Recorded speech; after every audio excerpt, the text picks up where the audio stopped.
preparing for the foot soak, we have a bowl, we have the water, we have some rinse water. Oh, do I have my rinse water? Yes, I have my rinse water. So, and just let me know if you have any questions about the foot soaking technique. As you probably already know, we're accessing and we're making use of the elements, which we do in all different ways. We use the elements, and this is just a very convenient way to sort of set up an ocean for yourself, or something that resembles the ocean, the effect of the ocean. If you don't happen to have the beach just right outside your door, or ocean, or even lakes, rivers, ponds, all of those can be used for this same technique. But for meditating, sometimes we like to have the privacy of our own home. So in the privacy of our own home, we can access the qualities of the ocean. So just to introduce myself, my name is Christine. I'm from the Boston area in the United States. I've been practicing Sahaja Yoga since 1980s. I was introduced to it, so I started quite young, and we were young enough that we were, it took us a little while to get the hang of things, and there were not very many other people around at that time who were also practicing. So we kind of went through the process of building a community of people who share this practice with myself and my husband, and now at this point, my daughter as well. She and I do a lot of meditation, a lot of techniques together. The men somehow just always seem a bit too busy to join us for some of our longer sessions, but their heart is there as well. So, and we have a smallish collective in our area, community of meditators in this New England area. Unfortunately, we do get to see people from the neighboring states as well, from Connecticut and from New Hampshire and from Maine. So, yeah, what can I tell you? Let's see. So for me, of course, Sahaja Yoga has just really become a way of life. And oh, yes, today we're going to be talking about, just to give you a little preview, we're going to be talking about the right side energy channel. So the right side energy channel is the channel of our action, our activity, and our, you could say, our planning, our futuristic planning, our analytical thought. And it begins at the second center, whereas the left side channel begins at the root chakra, the first center. The right side channel begins at the center of creativity, the second center. So this is very interesting. I think it's important to note this, because if you see some chakra charts that you see out there, like say if you just run across a chakra chart and, sometimes in a store or even in a book or something, they often have both channels starting from the same place. And that is actually incorrect. So and there's an important reason for that, is that the desire power, the left side is the side of our desire, our emotions, but also if you really think of it as your desire for the moment, that your desire needs to precede your action. So these two qualities work in tandem. You desire and then you act, and you desire and you act, and you have this balanced and hopefully integrated movement and play. So that is why the left side channel starts, you could say, right at the beginning, because that desire power fuels our seeking and fuels our activity and our intentions, or the desire, you could say, is sort of like our intentions. But when it comes time to act, if our desire and our action become disconnected, then we're sort of just, we're flailing a little bit. We're just acting out of habit or whatever. If our desires, if we're generating a lot of desires and they're unfulfilled, and we are not able to fulfill them, then that creates problems on the left side of feeling dissatisfied. So we want these two channels to be in balance. And so I'll just give you a little bit more discussion about this. We have a couple more minutes, and I'm not sure if we're going to have more people who are joining at this point. But again, if anyone is joining just now and you have questions about the Footsoak technique, please just let me know.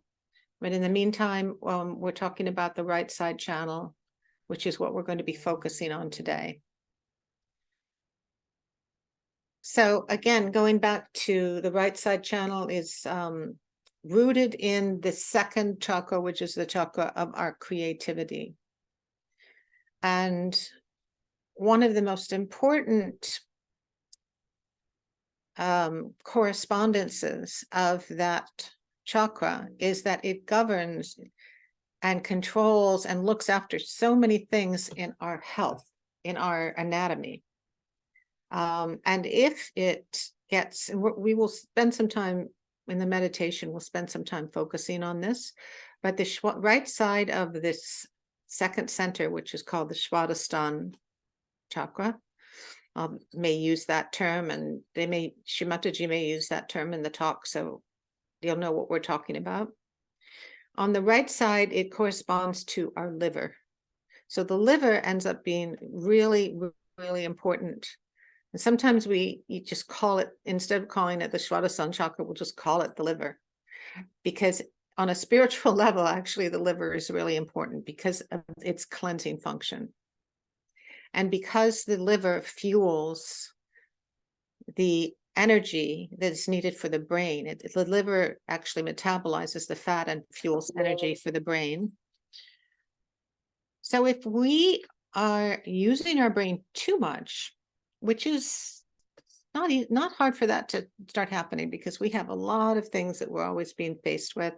We have a lot of information coming at us all the time, and it's pretty easy for us to start thinking more than we need to, or kind of getting stimulated to think. So if that thinking process is overdeveloped and overused, then we can really drain out this energy center on the right. It's at the lower abdomen on the right, or the right hip, you could say, and also on the right side of the waist. This is the liver. So this is one of the organs that we call sort of one of the organs of our awareness. So that, because it also governs our attention. And if our attention is being pulled in too many different directions, and is being preyed upon or weighed upon by too many different things, it can become fragmented. And then if that happens, then we sort of lose our ability a little bit, or it becomes more difficult to bring our attention where we need it to be and to calm it down. But we don't want to have a frantic attention. We want to have attention that's calm, that's centered, and that's clear attention. And all of these things we can do by nurturing the center on the right-hand side, on the lower, at the base of the right side channel. So there's so many other things that we can talk about with the right side, but the main thing to know is that it's the side of our activity, and that it travels up the right side of the body corresponding to the right side sympathetic nervous system, and then crosses at and I'm probably, everything looks a bit backward for you on Zoom. It may look like I'm pointing to my left side, but actually I'm pointing to my right side. So it crosses at the chakra, it's the brow chakra, the sixth chakra, and becomes the left brain. So the culmination of the right side is what we refer to as the ego. It's the sense of I, a sense of separate I-ness that builds up from our activity in a way, in the form of, maybe recognition of our actions, recognition of our achievements, the sense of having done something, having achieved something, having been successful. All of these things kind of build up to this sense of self that we have. This, I'm going to call the sense of self, but it's a limited sense of self. Okay, it's not the same as the spirit, which is the true self. The ego is sort of, it has a purpose, definitely, but it's also sort of limited, and it's a little bit of an illusion. So because the the idea that we're separate and we're kind of, on our own little island, and we're our own, kind of our own entity, is in a spiritual sense is not really true. So working with this, calming this right side energy is something that all of us can benefit from. We may feel like maybe we have more trouble on the left side for whatever reason, but everybody can benefit, because the whole society, and I would say especially Western society, because I think Western society has really built itself, its outward manifestation more, and that is a function and energy of the right side, and probably gone a little too far. Probably in general, we've gone a little too far, and we really have to go out of our way to kind of bring our attention back to a state of, homeostasis, if you like, or bring our attention back to a state of calm, and to reset ourselves, because there's lots of forces acting on us in the society on the right hand side, and to keep our right side healthy for the things that we do need to do, we need to be able to reset. So I think what we'll do now is we'll go ahead with the foot soak. For those of you, hopefully have your foot soaks prepared, and we'll have sort of a general meditation, but we will also spend some time focusing on the right side qualities. I'm just going to bring my bowl over in front of me.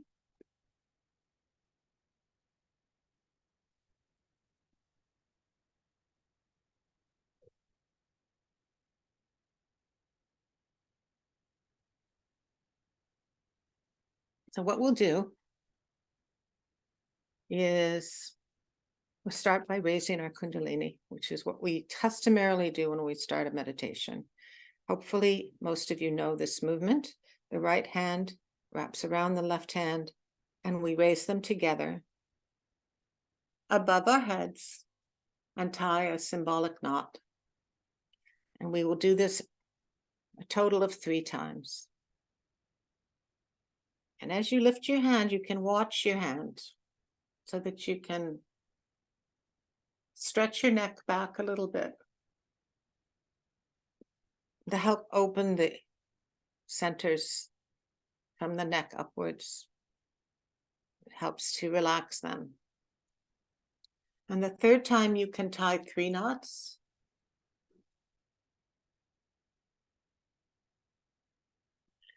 And then we will do the bandhan, which is the protection that we put around ourselves, 1 for each chakra. We bring our hand around ourselves from left hip to right hip, a total of 7 times.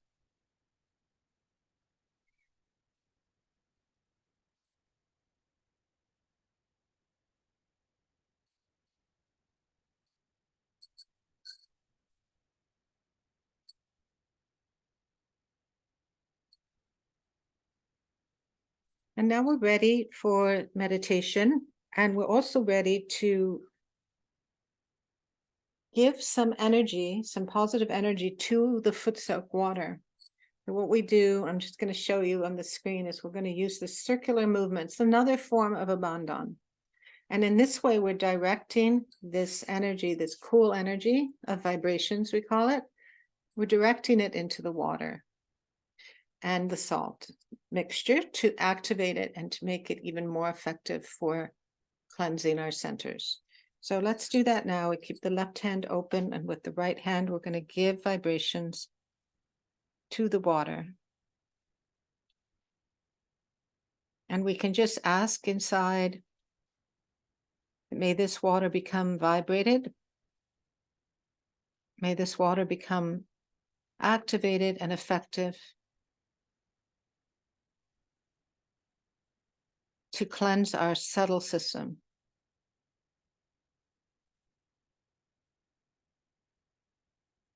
And then we can put our feet into the water.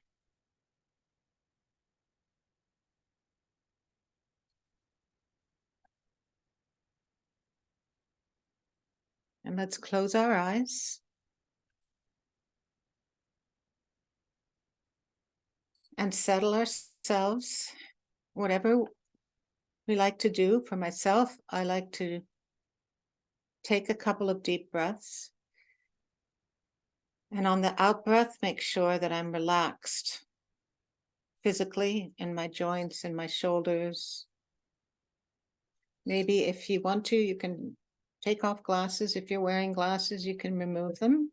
Give yourself a little break from having them on your face.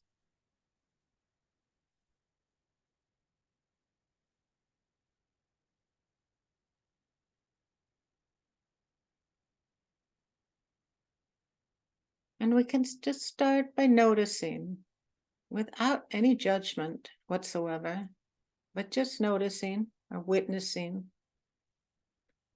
any sensations in our body or on our hands, which can sometimes tell us which chakras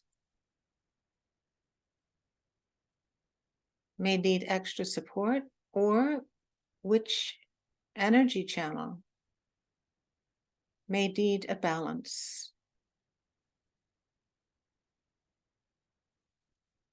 For many of us, it's a mixture. So we like to go through a sort of basic step-by-step method to balance first the left side and then the right side. Again, we think of the left side first because the desire precedes the action. If we can clear the left side first, and we do this by putting our right hand towards the earth, we keep our left hand open on our lap, or we can hold it at heart level if we want to.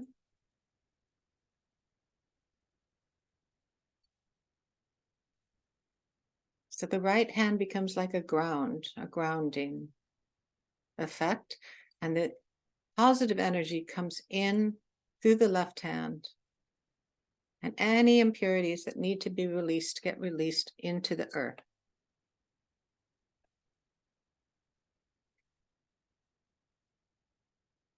And we can meditate this way for a minute or two and just inwardly ask, may my left side energy channel, the channel of my emotions, of my desire, of my past and my memories, may any interference, obstructions, or impurities of the left side channel be released, removed into the earth element.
And as the left side clears, we may feel that word lighter on the left side. If the left side is a little clogged up, it might feel sort of heavy on our hands. But as we release some of this heaviness, could say we're kind of letting go of any baggage, Is that that term baggage, or memories or experiences or leftover feelings from the past that we don't need anymore. They belong to the past. We don't need to carry that baggage anymore. If we let it go, we release it, we surrender it.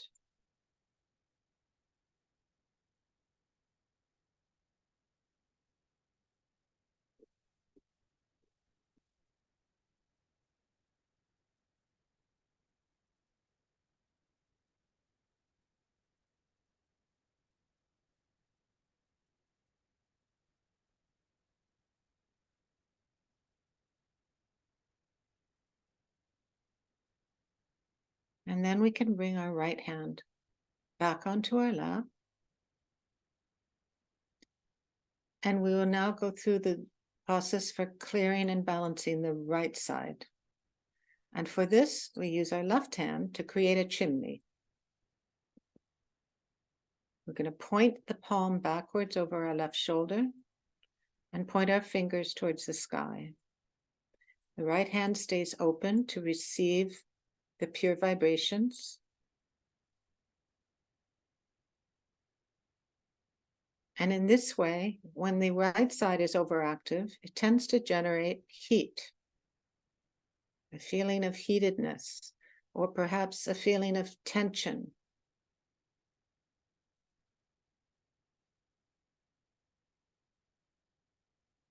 A feeling of effort, which we're not able to let go of. And so we want that all to be released into the air element. And we can ask, may all, any and all heat or stress, tension, effortfulness,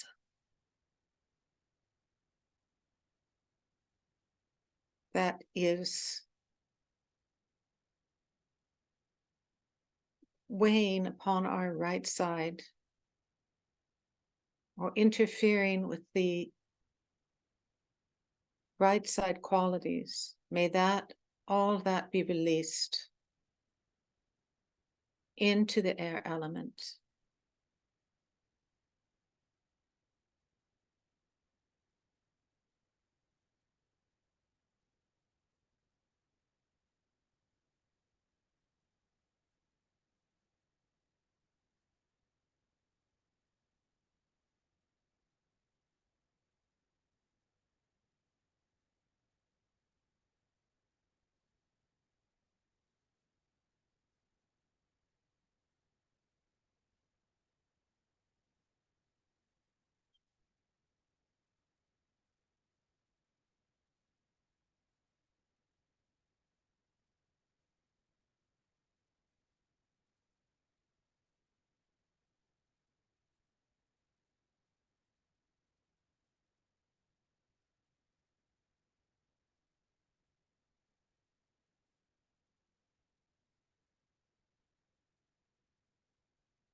Sometimes when we meditate, I know this has happened to me, that as I foot soak in the evening, I'll have a moment where I feel sort of a rush of heat. Kind of all of a sudden I'll feel quite warm, and then it will dissipate. It's like the chakras are relaxing, and as they relax, they can get rid of the excess heat or the byproducts of our overactivity. And that heat just needs to get out. We just let it go. And then we can settle down.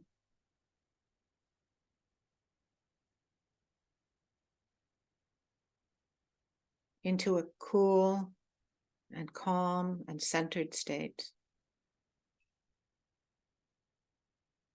Well, let's bring our left hand back down onto our lap again now. and enjoy the meditation. We've cleansed the left side and the right side, and now we can come into the center.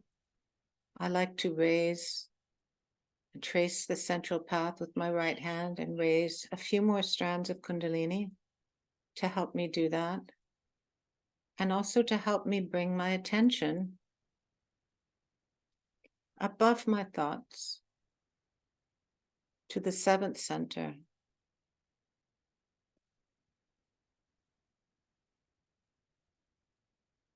And we see the affirmation is, please, Mother, bring me into the center, into the present, and beyond my thoughts. My thoughts, they're really not my thoughts. They're just thoughts. They come from outside mostly. It's something that we've been taught, or something that we've heard, or something that we've run across. They don't belong to us, and they're not the reality. Unless we have a truly inspired moment, and that's relatively rare, but mostly we have static, noise, or even ideas that are not aligned with the way we really feel. So it's a relief and a comfort to know that those are not our thoughts. They don't belong to us. We can just witness them, let them go, maybe chuckle at them, they're silly. And you can say, I am not my thoughts. I am not these thoughts. I am not these conditionings. And just witness and observe without judgment.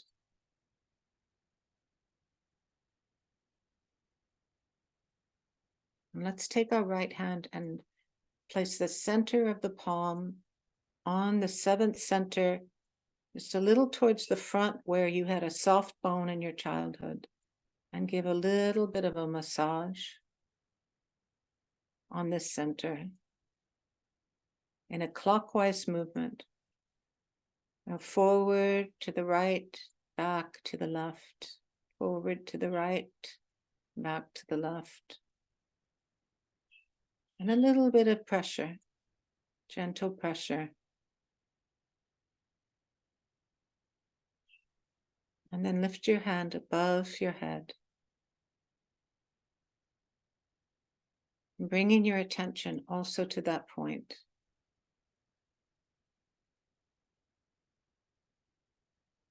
And notice if you can feel the flow of the Kundalini energy above your head.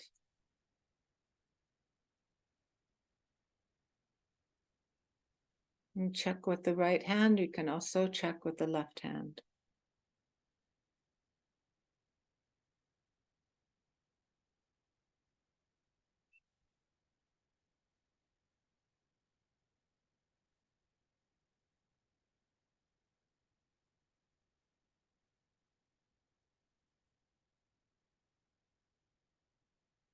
And then relaxing your hands, just enjoy the meditation, a state of thoughtlessness.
as we can. We can finish our foot soak by rinsing our feet and disposing of the water into the toilet. But we'll try to remain in the state of meditation as much as possible. And when we come back, we'll have a short video where Shimataji talks about the right side channel and also points out some problems that can occur on the right side. It's important while we watch the video to try to stay in meditation and to not react to what we're hearing, but instead just see how we feel. Notice how we feel, again, without judgment. And that's how we'll get the most benefit. We'll hear what we need to hear that way and understand what we need to understand. So let's go ahead and rinse our feet, dispose of our water, take maybe 2-3 minutes to do that, and then we will come back for the video.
We can have Shimataji's video now about the right side channel.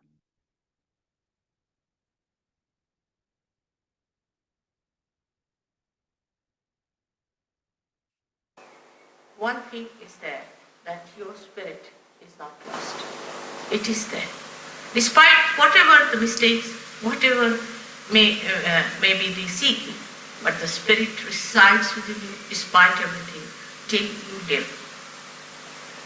And this spirit is to be brought into your conscious mind, means into your central nervous system. You should feel the powers of the spirit in your being. This is what is Sahaja is. Sahaja, as you must have told you, means born with you. Now yesterday I told you about the left side, which is the power of desire, and through this power we have our all conditionings and all the receptions from the matter, materialistic things, and also what you can say, we collect all our past. And the past then extend up to the collective subconscious. I also told you yesterday that cancer is a disease caused by the left side extreme behavior of people. Those who go to the extreme behavior on the left side get the disease called cancer, and it can be cured if you can bring such an extreme case in the center. It can be cured, no doubt about it.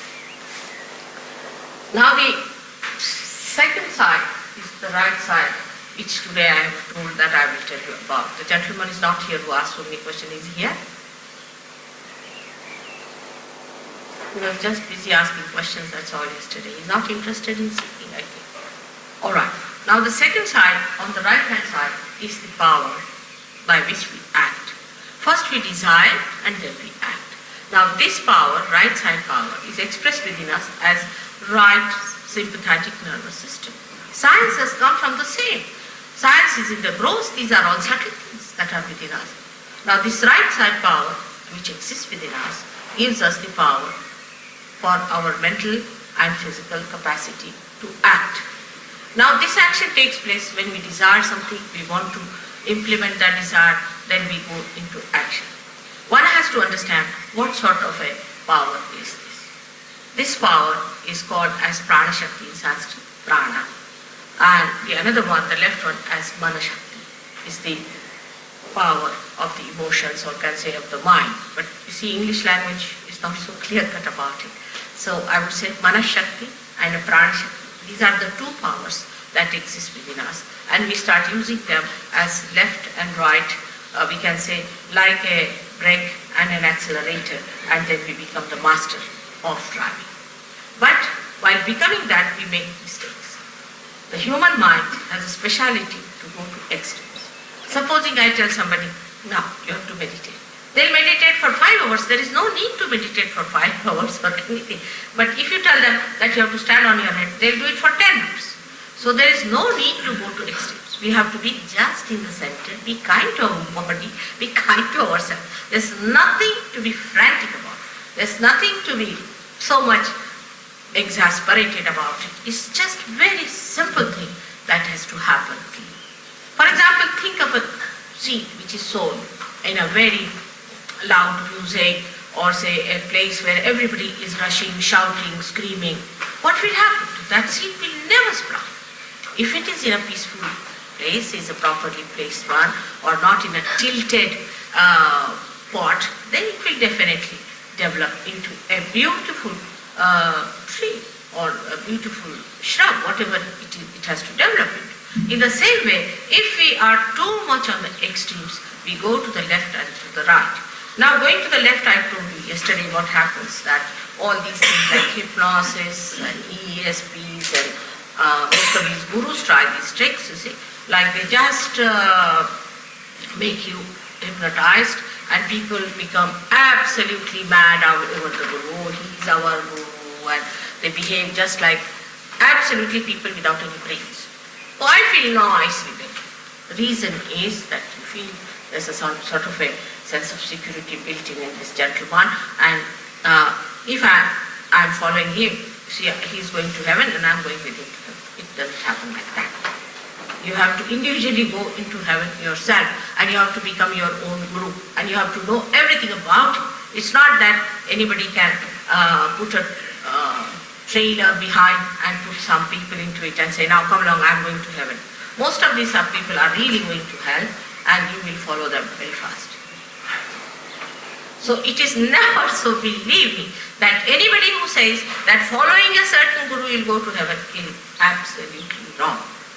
You must follow in the principle. And every guru who is a real guru will always tell you that you have to become something. He'll never just say, all right, you've given me the money, all right, you are the member, now you are my child. Now you are my disciple. And I give you my love. Let's have love. Where is the love? And give more money, give me Rolls Royces, give me this, give me that. And life mad, we are doing it thinking that we can exchange this. Now, as we are seekers, we have every right to find our spirits. And we are not to be deluded by any such tricks and pranks of these people, or I would say very sinister methods that they are employing. Not only to deceive you for money. I don't mind there are smugglers, let them have money what they want to have. But they spoil your chances of realization, which you do not realize. And once they are spoiled, it's very difficult to do realization. And if you do not really positively work it out, it's going to be impossible situation. I've seen people who have suffered on account of this. Now this action within us acts for our mental and physical capacities on the right hand side. Like we think of the future. Now we're planning, we start. It's planning. Now we must do this tomorrow or day after tomorrow. We have to do it, and we start sitting. Now I'll go there and I'll find this, and then I'll take a ticket, and then I'll go there. I mean, our mind is working for the future. So much so we become absolutely futuristic. To such an extent, sometimes I've met people who are futuristic, they even forget their own names. Can you believe it? I mean, they don't even remember their father's name, that's all right, but even their own names they forget. I mean, they are like mad because they don't remember their own names and they don't know where are they, what are they doing. I have met people of that kind who are really sick people because they have become so futuristic now that they do not know anything about their past. Now, this futuristic behavior starts in a society where people always think of the future. What will I do? What am I to do tomorrow? What am I to achieve tomorrow? And all these things when they start doing, their attention goes to the right extent. Now in this place, we are very dangerously placed. Very dangerously placed when we start looking for the future. And the future seeing is imaginary stuff. It's absolutely imaginary. Because what you think of the future doesn't exist. What exists is the present. You have to be in the present, not in the future. But people will say you have to be in the present. But how? We cannot. Either we are in the past or in the future. Because when the thought wave rises, it comes up and goes down. Another thought wave rises, goes up and comes down. Now, this thought wave which comes up, we go with it, but we don't see it's going down. Another thought wave that rises, we see that, but we don't see where it goes out. And so we are jumping on the cusp of these thoughts and we do not know. Perhaps we are in the past or perhaps in the future. But in the center of these two thoughts, there is the present. And we don't know how to take our attention there, which is a very difficult thing. And just to say that you should be in the center is not possible. All these things, you should do this, you should do that, is not going to work out. Unless and until there is light. For example, there is no light in this room. And you say, walk straight. You cannot walk because you can't see where is the passage, how to walk. Even if you order, do whatever you please, you cannot just walk straight without touching any of these chairs because there is no light, you can't see. So one has to understand that in the futuristic life when we live, when we plan too much for the future, actually what we are doing, we are living in an imaginary world. We have many stories of people who lived in imaginary worlds and how they found that everything was destroyed. And there are people who work it out through their physical efforts, and when they go into their physical efforts, they create another problem for them because they just become physically oriented people. And if you are just physically oriented, the spirit gets angry. So the right side movement is for the people who are very meticulous, you see, which you can call the people who are very particular about the time, and who are very firm about things, who are very dry people, and who are very straight and they won't tolerate any nonsense, that sort of people you see that you find normally, and that sort of people become a headache and they are very boring. You can't just bear their company, they can be very boring people. And they give you big lectures about how to be straightforward and how to walk straight, absolutely. In the nature, nothing is straight. It all moves so beautifully because the nature is created out of varieties. And variety brings the beauty. They don't think of beauty, they don't think of love or compassion, nothing. For them, it is a very meticulous world, and that's how they live. Such people are developing a big ego within themselves, as you see there, is the yellow stuff in the head called as ego.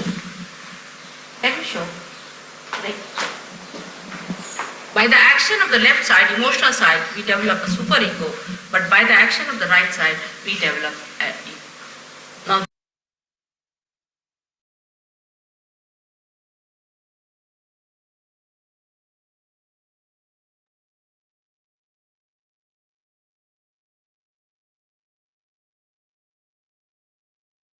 So let's meditate now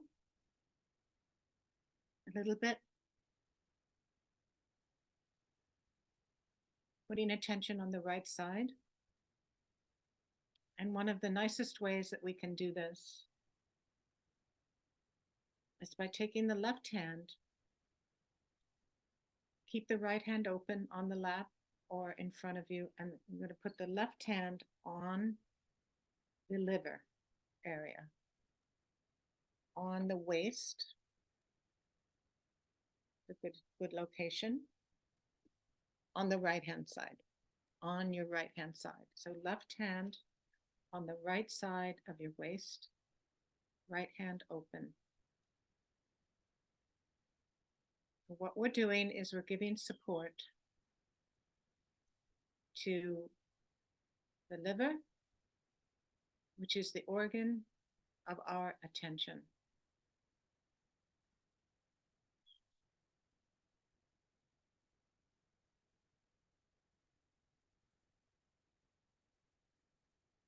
And at this point, what we ask for is the pure attention.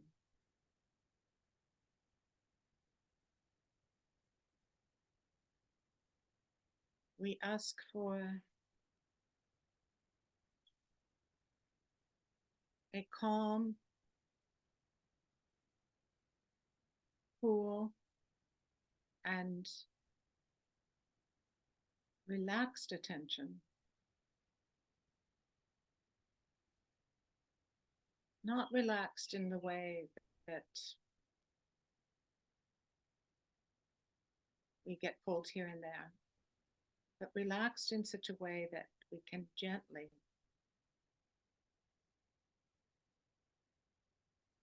guide and focus our attention.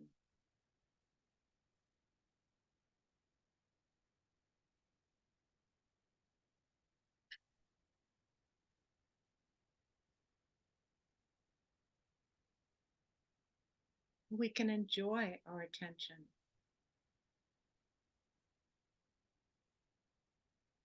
And it will automatically go where we need it to be. We will notice what's important to notice, or what is positive to notice. We'll notice that which is beneficial for our spiritual growth.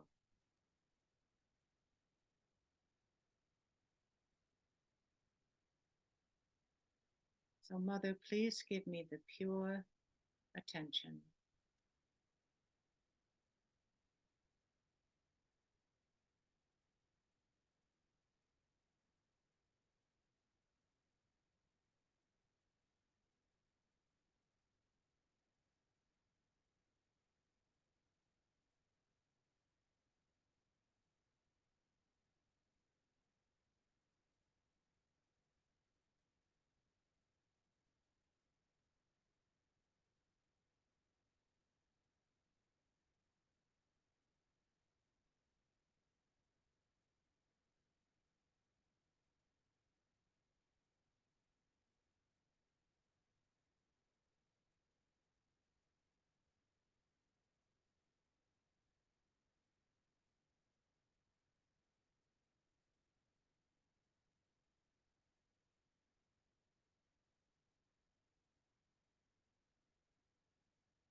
And we can bring our left hand back to our lap. And another thing we can do to reduce the influence of the right side, if we feel that's needed, is to start, again, I'm going to look like I'm doing it backwards, but what you want to do is start on the left side of your head. And you're going to pull down this ego. Going to just pull it down and across the forehead and then down the right side. Just bring the right side down, off into the earth. You can do that 3 times. We're bringing down the right side.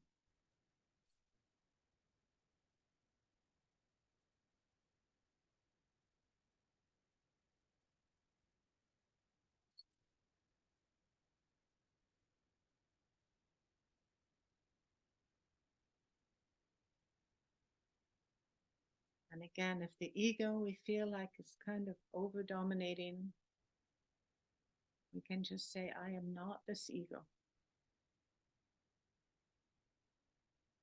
That's the imaginary world that Shrimataji was referring to also sometimes.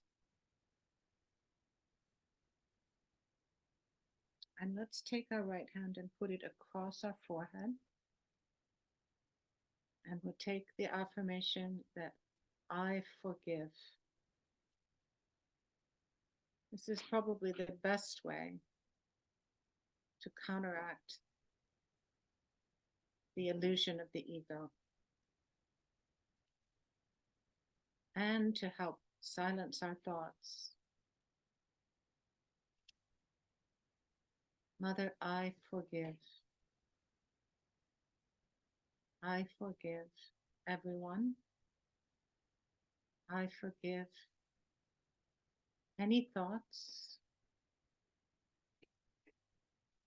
I forgive myself.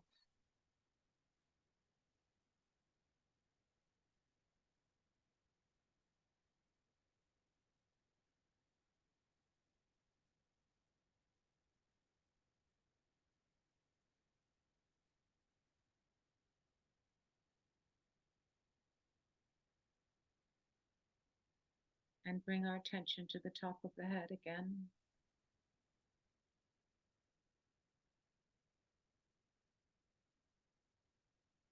Above our thoughts.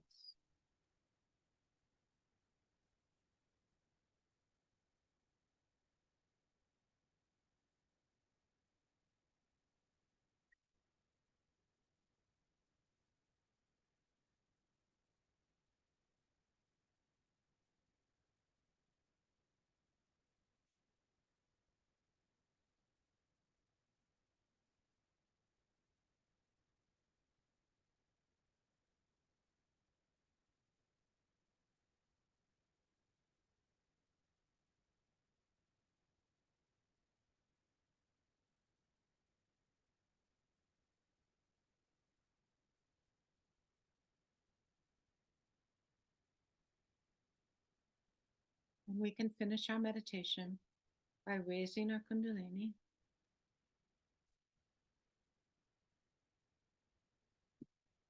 The way we did in the beginning.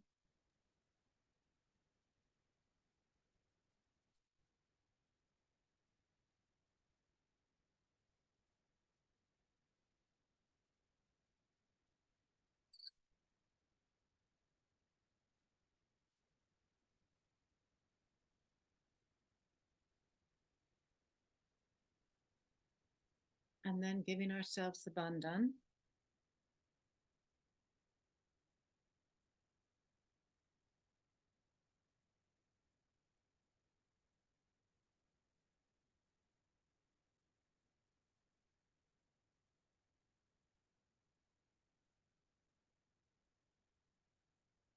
And see if we can keep in a state or close to a state of meditation throughout our day.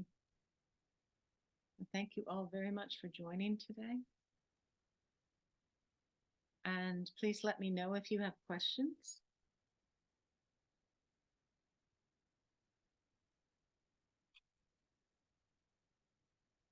Thank you, Christine. Thank you very much for this beautiful meditation. God bless everyone. Welcome. Thank you, Mati, for joining. Thank you for being with us.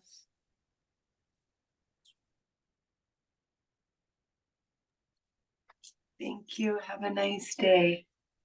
Have a lovely day. Thank you. Yikes. Thank you, Christy, for this beautiful meditation session. Don't mention it. Thank you very much for joining today. Have a blessed day. Take care. Jai Mataji.